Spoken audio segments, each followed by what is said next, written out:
बोली वृंदावन बिहारी लाल की जय। सद्गुरुदेव भगवान की जय। गजाननं भूतगणाधिसेवितं कवित्तजम्बूफलचारुभक्षणम् उमासुतं शोकविनाशकारकं नमामि विघ्नेश्वरपादपङ्कजम्।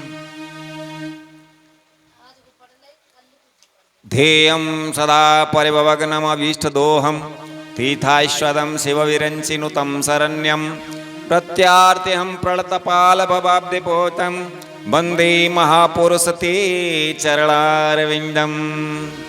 त्यक्त्वा सुदुस्त्यज सुरेप्सितराज्यलक्ष्मी धर्मिष्ठ आर्यवचसा यदगादरण्यं मायामृगं दैतेप्सिदमन्वधावद वन्दे महापुरुषते चरणारविन्दम्।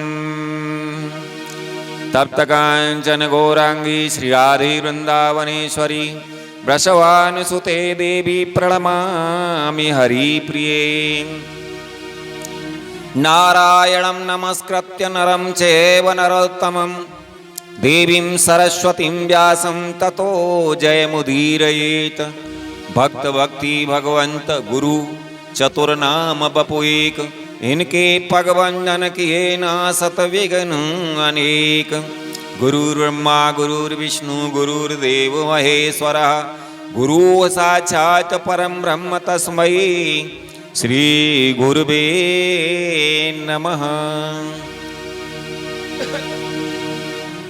परम मंगलमय परात्पर अखिलेश्वर अकारण करुणा वरुणालय भक्त वांछा कल्पतरु तडिदित विनिंदित पीतांबरधारी श्री बालकृष्ण लाल की वांगमयी प्रतिमूर्ति श्रीमद्भागवत महापुराण में हम और आप सभी प्रवेश करने के लिए जा रहे हैं। आइए सभी बड़े भाव से श्रीमद्भागवत कथामृत का पान करें। उससे पूर्व कुछ हरिनाम संकीर्तन।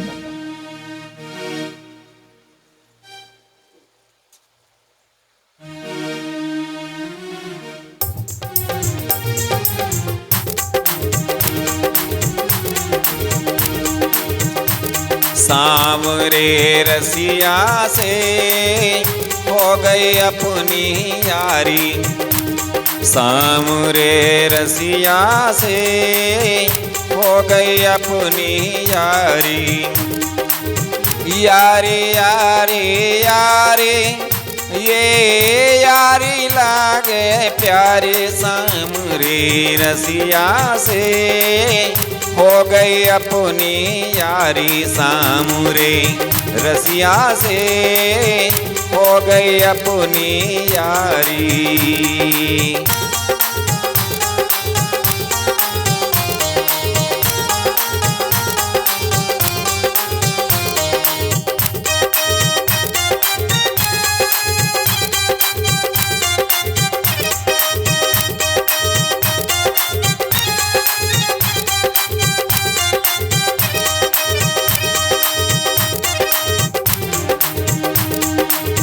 ये रसिया मोए लागे प्यारो, तीन लोग ते है ये न्यारो।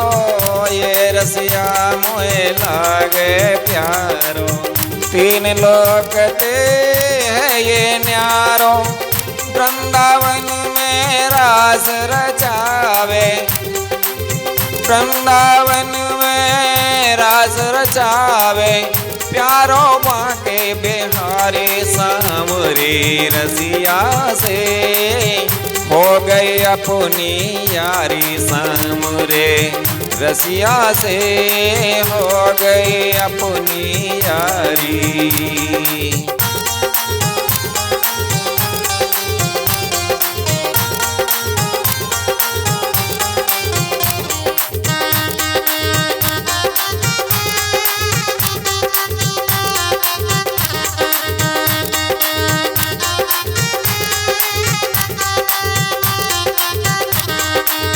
ये रसिया नित सपने में आवे, मीठे मीठे बात सुनावे। ये रसिया मेरे सपने में आवे, मीठे मीठे बात सुनावे। जवया को मैं पकड़न लागी, जवया को मैं पकड़न लागी, खुल गए आंखों हमारे सामरे, रसिया से हो गई अपनी यारी, सांवरी रसिया से हो गई अपनी यारी।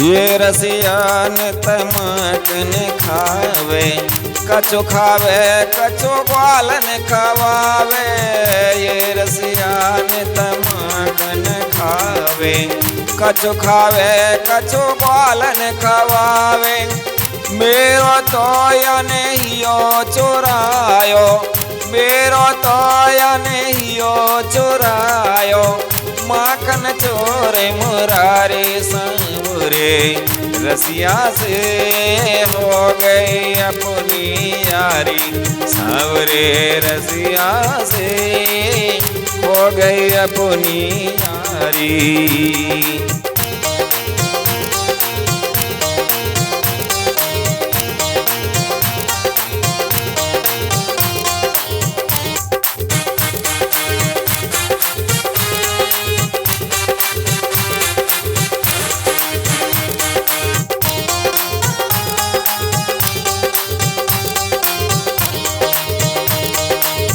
अलके घूंगर वारी आकी, लागे छवि बड़े प्यारे आकी, अलके घूंगर वारी आकी, लागे छवि बड़े प्यारे आकी, दिल में बसे यह बांके सूरत, दिल में बसे यह बांके सूरत, बाबरी जाए भले हारे सांवरे, रसिया से हो गई अपनी यारी, सांवरे रसिया से हो गई अपनी यारी, यारी यारी यारी ये यारी लागे प्यारे, सांवरे रसिया से हो गई अपनी यारी, सांवरे रसिया से हो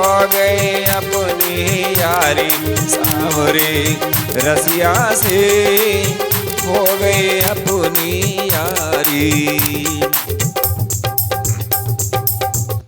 बोली वृंदावन बिहारी लाल की जय, सद्गुरुदेव भगवान की जय। आइए बड़े भाव से श्रीमद् भागवत महापुराण की कथा को श्रवण करेंगे, जिसमें बहुत ही मार्मिक प्रसंग भक्ति ज्ञान और वैराग्य से भरा हुआ कपिल, भगवान कपिल और माता देवहूति का संवाद। आइए बड़े भाव से कथा को श्रवण करें।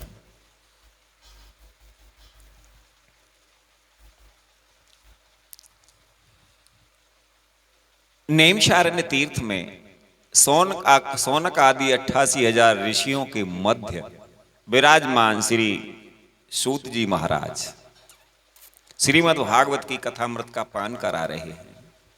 इधर में गंगा जी के किनारे श्री शुकताल में व्यासपीठ पर विराजमान श्री सुखदेव जी महाराज राजा परीक्षित को कथामृत का पान करा रहे हैं, और इधर हरिद्वार में व्यासपीठ पर विराजमान श्री मैत्रेय जी विदुर जी को पावन श्रीमद् भागवत की कथा का अमृत पान करा रहे हैं। आइए बड़े भाव से कथा को श्रवण करें। अष्टांग योग की विधि। कपिल भगवान कहते हैं माता देवहूति से, हे माता जी, योगस्य लक्षणम वक्षे सवीजस्य नृपात्मज मनो येनैव विधिना प्रसन्नम याति सतपथम। अब मैं तुम्हें सवीज यानी ध्येय स्वरूप के आलंबन से युक्त योग का लक्षण बताता हूं, जिसके द्वारा चित्त शुद्ध एवं प्रसन्न होकर के परमात्मा के मार्ग में प्रवृत्त हो जाता है। यथाशक्ति शास्त्र विहित स्वधर्म का पालन करना तथा शास्त्र विरुद्ध आचरण का त्याग करना, प्रारब्ध के अनुसार जो कुछ मिल जाए उसी में संतुष्ट रहना,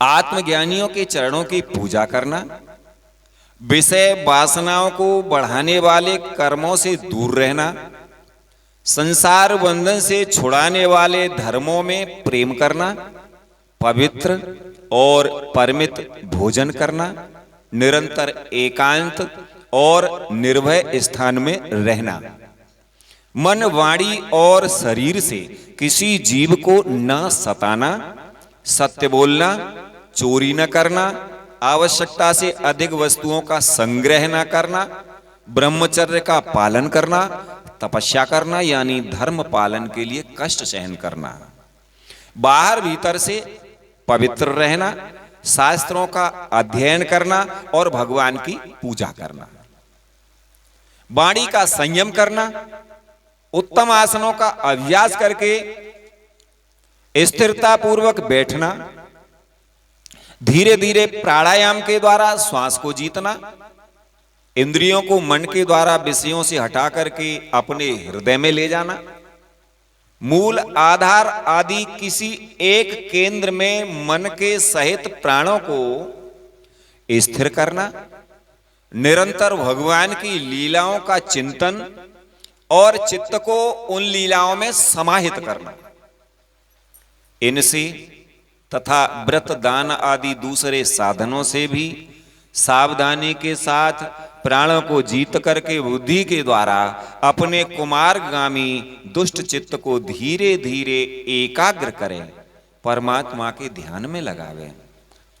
पहले आसन को जीते, फिर प्राणायाम के अभ्यास के लिए पवित्र देश में कुछ मृगचर्म आदि से युक्त आसन बिछावे, उस पर शरीर को सीधा और स्थिर रखते हुए सुखपूर्वक बैठकर अभ्यास करें। आरंभ में बाएं नासिका से पूरक, कुंभक और रेचक करें, यानी आसन लगा करके प्राणायाम करें। प्राणायाम में जैसे कि अनुलोम विलोम प्राणायाम होता है, यहीं पर श्री सुखदेव जी महाराज बता रहे हैं राजा परीक्षित को, पहले बाएं नासिका से श्वास को अंदर भरे,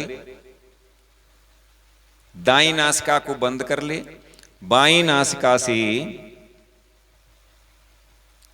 पूरक करे यानी श्वास भरे, फिर कुंभक लगाए यानी श्वास को वहीं रोक दे, फिर उसके बाद में बाएं नासिका को बंद करके दाईं नासिका से श्वास को छोड़े, उसको रेचक कहते हैं।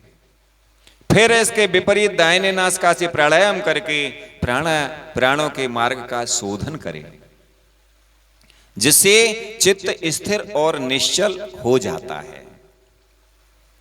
जिस प्रकार वायु और अग्नि से तपाया हुआ सोना अपने मल को त्याग देता है, उसी प्रकार जो योगी प्राणवायु को जीत लेता है उसका मन बहुत शीघ्र शुद्ध हो जाता है।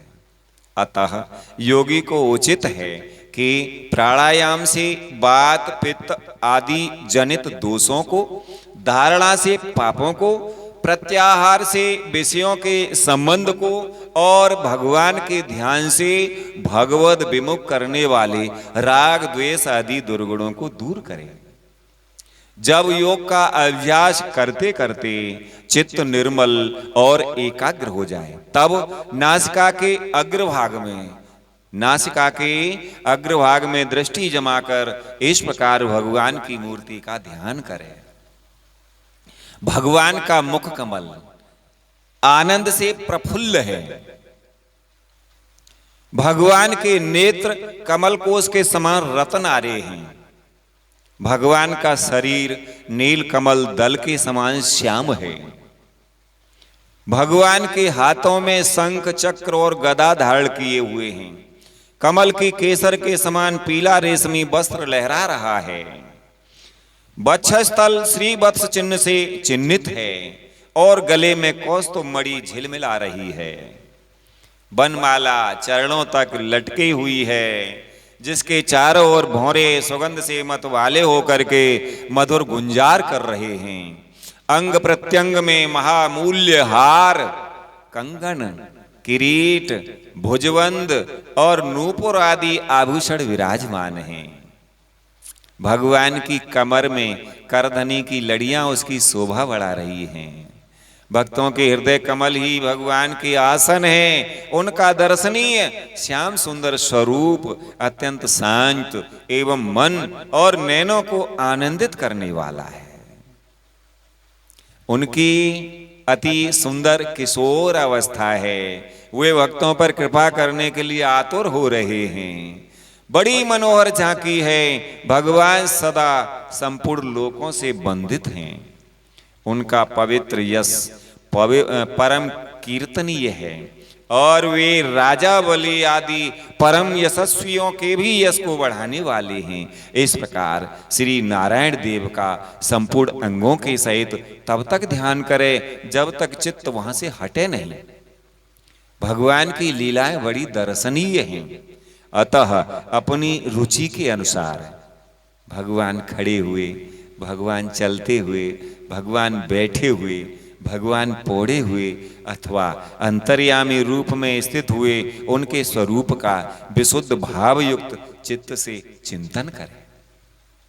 इस प्रकार योगी जब यह अच्छी तरह देख ले कि भगवत विग्रह में चित्त की स्थिति हो गई, तब वह उनके समस्त अंगों में लगे हुए चित्त को विशेष रूप से एक एक अंग में लगाए।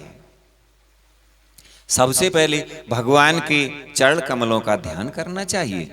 भगवान के चरण कमल वज्र, अंकुश, ध्वजा और कमल के मंगलमय चिन्हों से युक्त हैं तथा अपने उभरे हुए लाल लाल शोभामय नख चंद्रमंडल की चंद्रिका से ध्यान करने वालों के हृदय के अज्ञान रूप घोर अंधकार को दूर कर लेते हैं। इन्हीं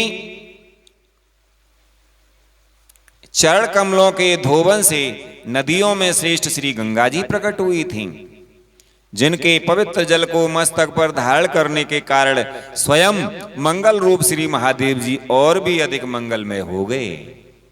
ये अपना ध्यान करने वालों के पाप रूप पर्वतों पर छोड़े हुए इंद्र के वज्र के समान भगवान के इन चरण कमलों का चिरकाल तक चिंतन करें। श्री सुखदेव जी कहते हैं, हे परीक्षित,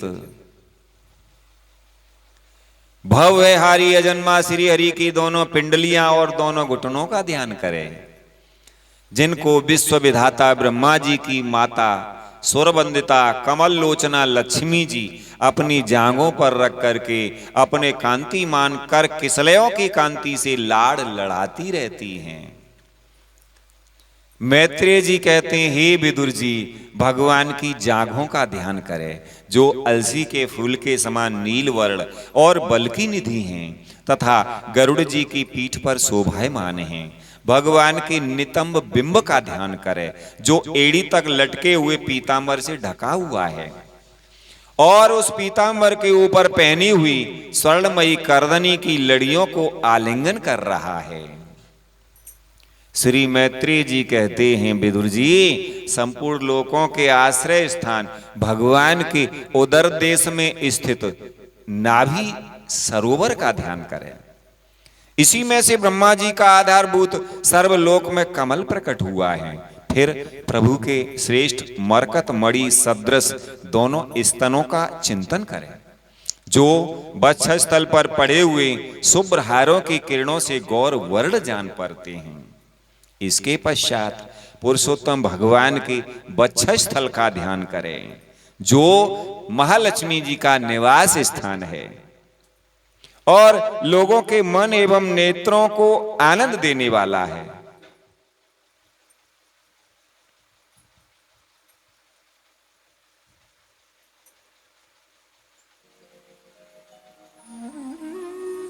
फिर संपूर्ण लोकों के वंदनीय भगवान के गले का चिंतन करे, जो मानो कौस्तुभ मणि को भी सुशोभित करने के लिए ही उसे धारण करता है। श्री मैत्रेय जी कहते हैं, विदुर जी,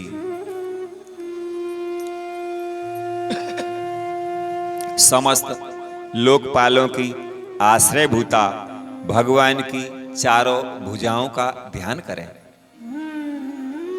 जिनमें धारण किए हुए कंकड़ आदि आभूषण समुद्र मंथन के समय मंदराचल की रगड़ से और भी उजले हो गए हैं। इसी प्रकार जिसके तेज को सहन नहीं किया जा सकता, उस सहस्र धारों वाले सुदर्शन चक्र का तथा उनके कर कमल में राजहंस के समान विराजमान शंख का चिंतन करें। श्री मैत्रेय जी कहते हैं, विदुर जी, फिर विपक्षी वीरों के रुधिर से सनी हुई प्रभु की प्यारी कौमोद की गदा का, भौरों के शब्द से गुंजायमान वनमाला का और उनके कंठ में सुशोभित संपूर्ण जीवों के निर्मल तत्व रूप कौस्तुभ मणि का ध्यान करें।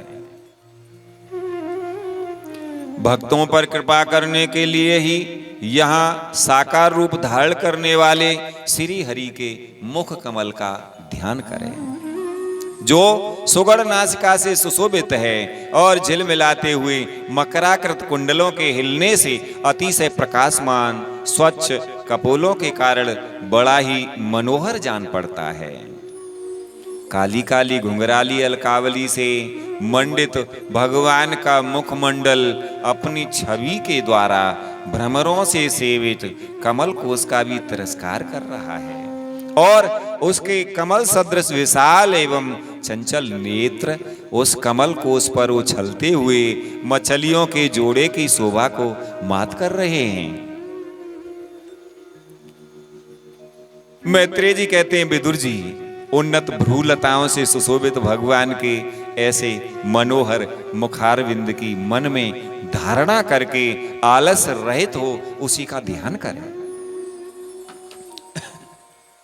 और श्री मैत्रेय जी कहते हैं, विदुर जी, हृदय गुहा में चिरकाल तक भक्ति भाव से भगवान के नेत्रों की चितवन का ध्यान करना चाहिए, जो कृपा से और प्रेम भरी मुस्कान से छड़ छड़ अधिक अधिक बढ़ती रहती है, विपुल प्रसाद की वर्षा करती रहती है और भक्तजनों के अत्यंत घोर तीनों तापों को शांत करने के लिए ही प्रकट हुई है। श्री सुखदेव जी कहते हैं, परीक्षित, श्री हरि का हास्य प्रणत जनों के तीव्र से तीव्र शोक के अश्रु सागर को सुखा देता है। भगवान श्री हरि का हास्य यानी मुस्कान प्रणत जनों के तीव्र से तीव्र शोक के अश्रु सागर को सुखा देता है और अत्यंत उदार है। मुनियों के हित के लिए, कामदेव को मोहित करने के लिए ही अपनी माया से श्री हरि ने अपने भ्रूमंडल को बनाया है, उसका ध्यान करना चाहिए।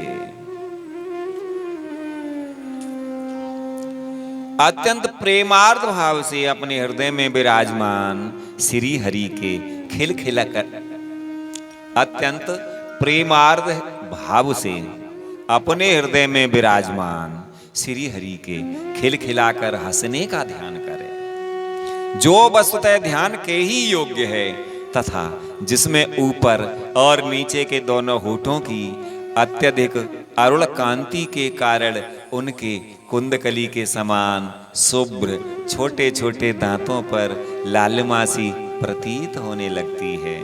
इस प्रकार ध्यान में तन्मय होकर उनके सिवा किसी अन्य पदार्थों को देखने की इच्छा ना करें। श्री मैत्रेय जी कहते हैं, विदुर जी, इस प्रकार ध्यान के अभ्यास से साधक का श्री हरि में प्रेम हो जाता है उसका हृदय भक्ति से द्रवित हो जाता है। शरीर में आनंद अतिरेक के कारण रोमांच होने लगता है। उत्कंठा जनित प्रेम अश्रुओं की धारा में वह बारंबार अपने शरीर को नहलाता है और फिर मछली पकड़ने के कांटे के समान श्री हरि को अपनी ओर आकर्षित करने के साधन रूप अपने चित्त को भी धीरे धीरे ध्येय वस्तु से हटा लेता है। जैसे तेल आदि के चुक जाने पर दीप शिखा अपने कारण रूप तेजस तत्व में लीन हो जाती है, वैसे ही आश्रय विषय और राग से रहित होकर मन शांत ब्रह्माकार हो जाता है। इस अवस्था के प्राप्त होने पर जीव गुण प्रवाह रूप देह आदि उपाधि के निवृत्त हो जाने के कारण ध्याता ध्येय आदि विभाग से रहित एक अखंड परमात्मा को ही सर्वत्र अनुगत देखता है। योग अभ्यास से प्राप्त हुई चित्त की इस अविद्या रहित लय रूप निवृत्ति से अपनी सुख दुख रहित ब्रह्म रूप महिमा में स्थित होकर के परमात्म तत्व का साक्षात कर लेने पर वह योगी जिस सुख दुख के भोक्तृत्व को पहले अज्ञानवश अपने स्वरूप में देखता था, उसे अब अविद्याकृत अहंकार में ही देखता है। मैत्रेय जी कहते हैं, विदुर जी, जिस प्रकार मदिरा के मद से मतवाले पुरुष को अपनी कमर पर लपेटे हुए वस्त्र के रहने या गिरने की कुछ भी सुध नहीं रहती, इसी प्रकार चरम अवस्था को प्राप्त हुए सिद्ध पुरुष को भी अपनी देह के बैठने उठने अथवा देववश कहीं जाने या लौट आने के विषय में कुछ भी ज्ञान नहीं रहता, क्योंकि वह अपने परमानंदमय स्वरूप में स्थित है। श्री मैत्रेय जी कहते हैं, विदुर जी, उसका शरीर तो पूर्व जन्म के संस्कारों के अधीन है, अतः जब तक उसका आरंभक प्रारब्ध शेष है तब तक वह इंद्रियों के सहित जीवित रहता है, किंतु जिसे समाधि पर्यंत योग की स्थिति प्राप्त हो गई है और जिसने परमात्म तत्व को भी भली भांति जान लिया है, वह सिद्ध पुरुष पुत्र कलत्र आदि के सहित इस शरीर को स्वप्न में प्रतीत होने वाले शरीरों के समान फिर स्वीकार नहीं करता, फिर उसमें अहंता ममता नहीं करता। सूत जी कहते हैं, शौनकादि ऋषियों, जिस प्रकार अत्यंत स्नेह के कारण पुत्र और धन आदि में भी साधारण जीवों की आत्मबुद्धि रहती है, किंतु थोड़ा सा विचार करने से ही वे उनसे स्पष्टतया अलग दिखाई देते हैं, उसी प्रकार जिन्हें यह अपना आत्मा मान बैठा है, उन देह आदि से भी उनका साक्षी पुरुष पृथक ही है। जिस प्रकार जलती हुई लकड़ी से, चिनगारी से, स्वयं अग्नि से ही प्रकट हुए धुएं से तथा अग्नि रूप मानी जाने वाली उस जलती हुई लकड़ी से भी अग्नि वास्तव में पृथक ही है, उसी प्रकार भूत, इंद्रिय और अंतःकरण से उनका साक्षी आत्मा अलग है तथा जीव कहलाने वाले उस आत्मा से भी ब्रह्म भिन्न है और प्रकृति से उसके संचालक पुरुषोत्तम भिन्न है। जिस प्रकार देह दृष्टि से जरायुज, अंडज, स्वेदज और उद्भिज चारों प्रकार के प्राणी पंच भूत मात्र हैं, उसी प्रकार संपूर्ण जीवों में आत्मा को और आत्मा में संपूर्ण जीवों को अनन्य भाव से अनुगत देखे। जिस प्रकार एक ही अग्नि अपने पृथक पृथक आश्रयों में उनकी विभिन्नता के कारण भिन्न भिन्न आकार का दिखाई देता है, उसी प्रकार देव, मनुष्य आदि शरीरों में रहने वाला एक ही आत्मा अपने आश्रयों के गुण भेद के कारण भिन्न भिन्न प्रकार का भासता है। अतः भगवान का भक्त जीव के स्वरूप को छिपा देने वाली कार्य कारण रूप से परिणाम को प्राप्त हुई भगवान की इस अचिंत्य शक्तिमयी माया को भगवान की कृपा से ही जीत कर अपने वास्तविक स्वरूप ब्रह्म रूप में स्थित होता है। देवहूति ने पूछा, प्रभु प्रकृति, पुरुष और महत्त्व आदि का जैसा लक्षण सांख्य शास्त्र में कहा गया है तथा जिसके द्वारा उनका वास्तविक स्वरूप अलग अलग जाना जाता है और भक्ति योग को ही जिसका प्रयोजन कहा गया है वह आपने मुझे बताया। अब कृपा करके भक्ति योग का मार्ग मुझे विस्तार पूर्वक बतलाइए। इसके सिवा जीवों की जन्म मरण रूपा अनेक प्रकार की गतियों का भी वर्णन कीजिए, जिनके सुनने से जीव को सब प्रकार की वस्तुओं से वैराग्य होता है, जिसके भय से लोग शुभ कर्मों में प्रवृत्त होते हैं और जो ब्रह्मा आदि का भी शासन करने वाला है, उस सर्व समर्थ काल का स्वरूप भी आप मुझसे कहिए। ज्ञान दृष्टि के लुप्त हो जाने के कारण देह आदि मिथ्या वस्तुओं में जिन्हें आत्म अभिमान हो जाता है तथा बुद्धि के कर्म आसक्त रहने के कारण अत्यंत श्रमित होकर जो चिरकाल से अपार अंधकार में संसार में सोए पड़े हैं, उन्हें जगाने के लिए आप योग प्रकाशक सूर्य ही प्रकट हुए हैं।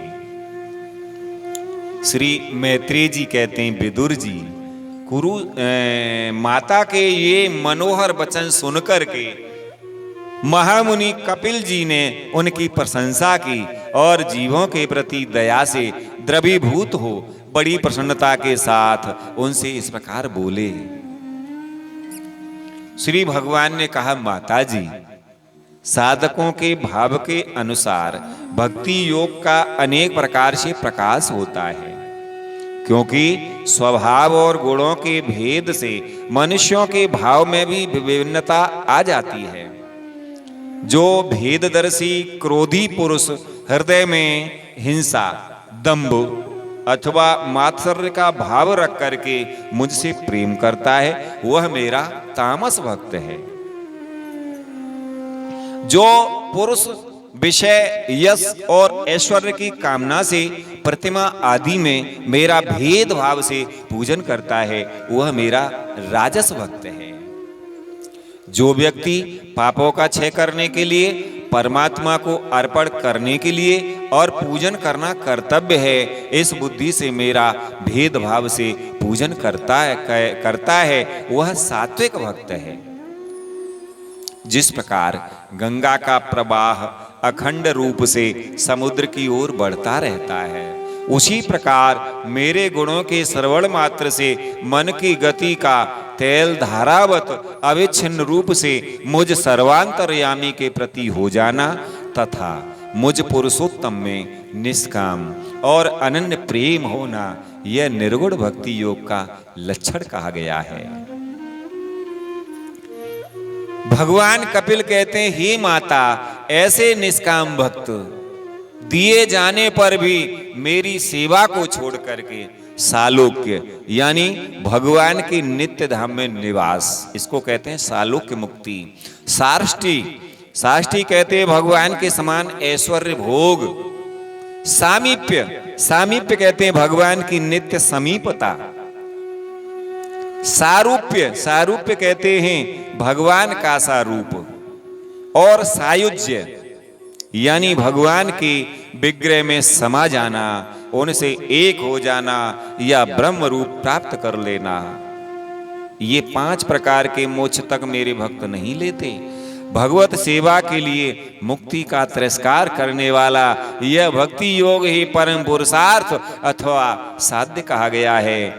इसके द्वारा पुरुष तीनों गुणों को लांघ करके मेरे भाव को, मेरे प्रेम रूप अप्राकृत स्वरूप को प्राप्त हो जाता है।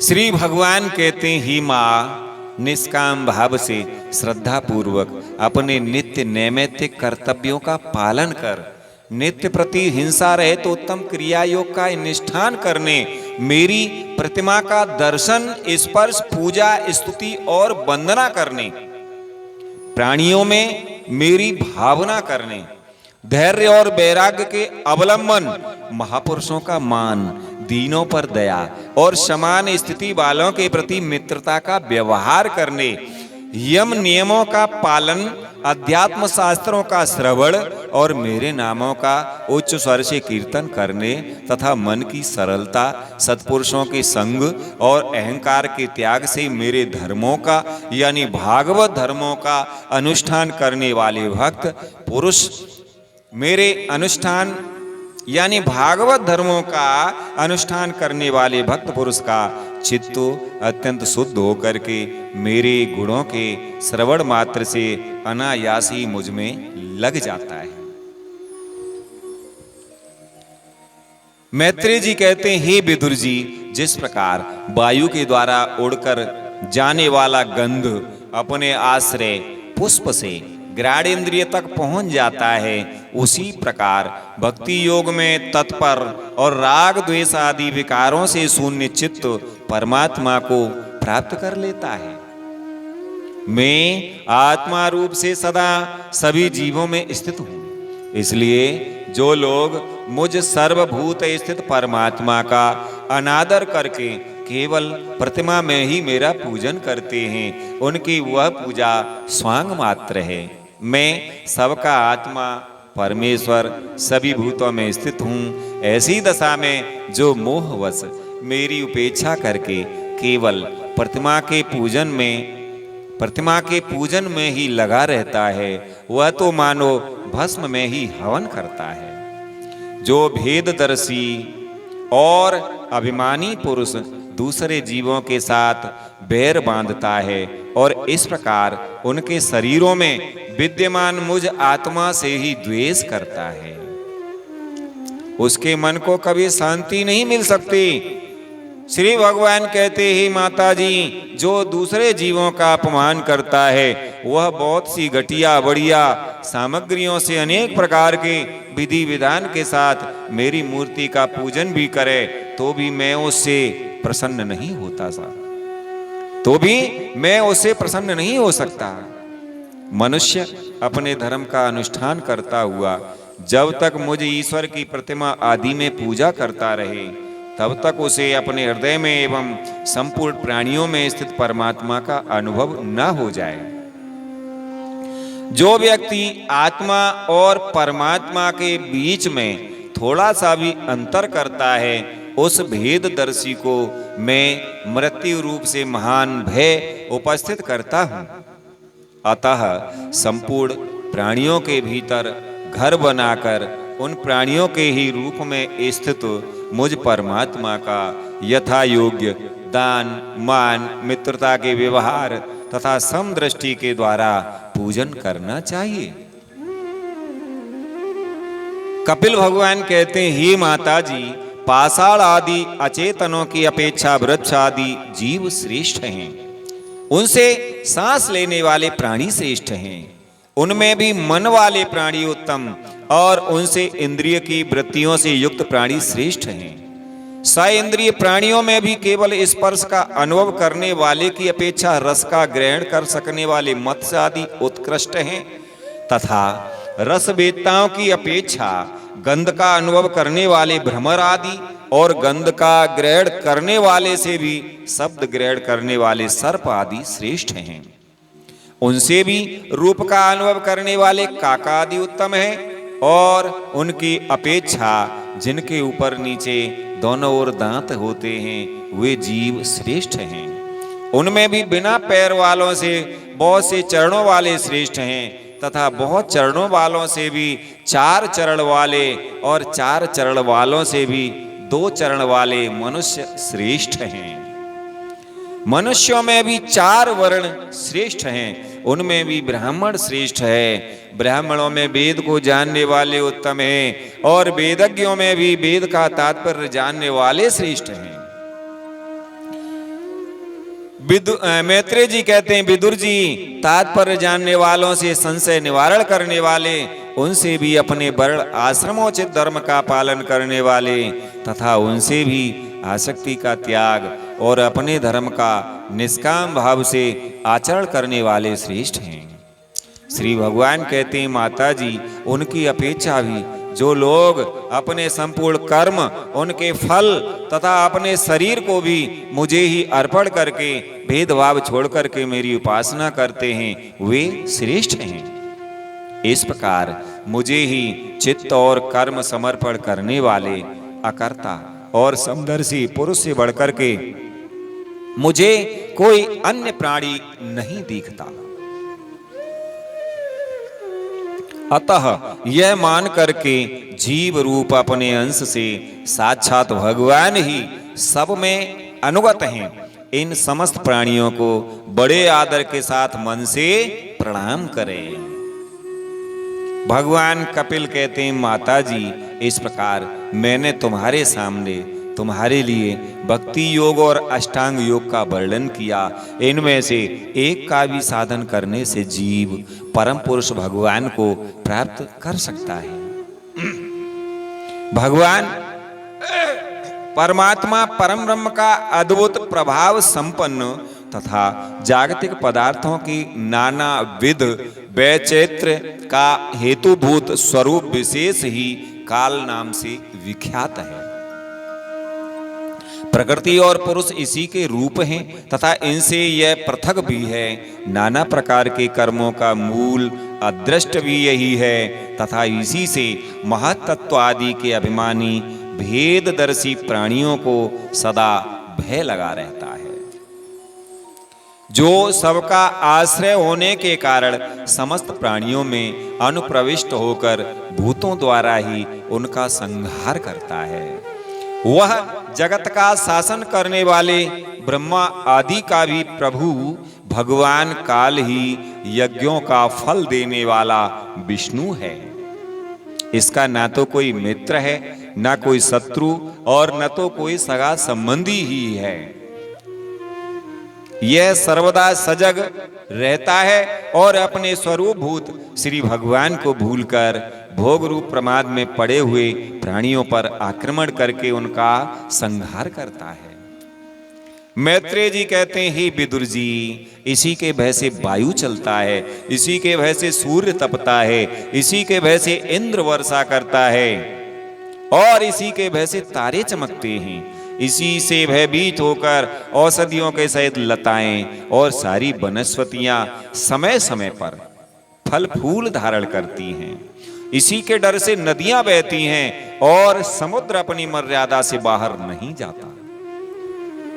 श्री भगवान कहते हैं, माता, इसी के भय से अग्नि प्रज्वलित होती है और पर्वतों के सहित पृथ्वी जल में नहीं डूबती। इसी के शासन से यह आकाश जीवित प्राणियों को श्वास प्रश्वास के लिए अवकाश देता है और महत्त्व अहंकार रूप शरीर का 7 आवरणों से युक्त ब्रह्मांड के रूप में विस्तार करता है। इस काल के ही भय से सत्व आदि गुणों के नियामक विष्णु आदि देवगण, जिनके अधीन यह सारा चराचर जगत है, अपने जगत रचना आदि कार्यों में युग क्रम से तत्पर रहते हुए यह अविनाशी काल स्वयं अनादि किंतु दूसरों का आदि करता उत्पादक है तथा स्वयं अनंत होकर भी दूसरों का अंत करने वाला है। यह पिता से पुत्र की उत्पत्ति कराता हुआ सारे जगत की रचना करता है और अपनी संहार शक्ति मृत्यु के द्वारा यमराज को भी मरवा कर इसका अंत कर देता है। तो आज की कथा को हम यहीं पर विश्राम देते हैं। बोले भक्त वत्सल भगवान की जय, वृंदावन बिहारी लाल की जय, श्री गिरिराज महाराज की जय। बोलिए सद्गुरुदेव भगवान की जय।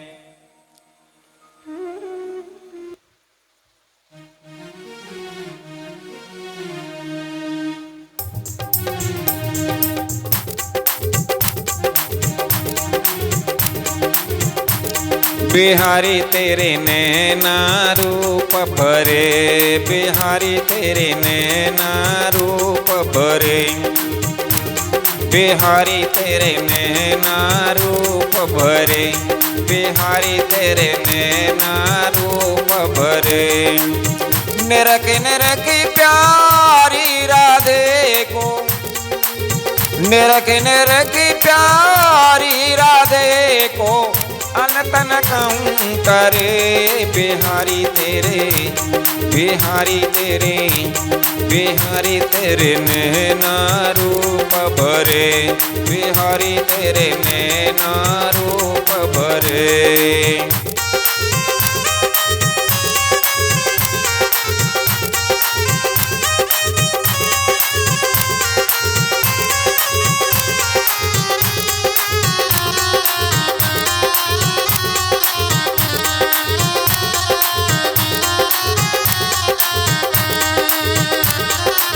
सुख को सार समूह के सौरी ओ मांगे मांगे अंक भरे, सुख को सार समूह के सौरी ओ मांगे मांगे अंक भरे। ललित मोहिनी की जीवन धन, ललित मोहिनी की जीवन धन, और सूरज अरे बिहारी तेरे, बिहारी तेरे, बिहारी तेरे नैना रूप भरे, बिहारी तेरे नैना रूप भरे। निरख निरख प्यारी राधे को, निरख निरख प्यारी राधे को, अनतन कहूँ करे बिहारी तेरे, बिहारी तेरे, बिहारी तेरे नैना रूप भरे, बिहारी तेरे नैना रूप भरे, बिहारी तेरे नैना रूप भरे। बोली वृंदावन बिहारी लाल की जय, बोली वृंदावन धाम की जय, बोलिए भागवत भगवान की जय। जय जय श्री राधे, जय श्री कृष्ण। आप सभी को जय श्री राधे, जय श्री कृष्ण।